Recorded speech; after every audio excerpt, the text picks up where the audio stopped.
प्रवासी भारतीय एक्सप्रेस शुभ उद्घाटन करिसेंती यशस्वी प्रधानमंत्री नरेंद्र मोदी।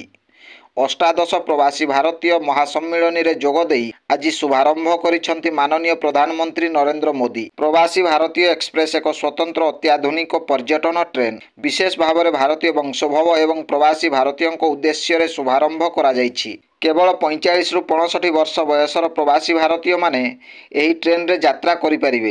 एही यात्रार समय अवधि 3 सप्ताह थिबा बेले देशर विभिन्न पर्यटन और धार्मिक स्थल जाई दर्शन करिपारिबे। अयोध्या, पाटणा, गया, वाराणसी, महाबलीपुरम, आग्रा, पुष्कर, रामेश्वरम, एकता नगर, आजमेर, गोवा आदि दर्शनीय स्थान देखिबार सौभाग्य पाइपारिबे। सर्वाधिक 156 जन यात्री एही ट्रेन रे यात्रा करिबा सुविधा रहिछि।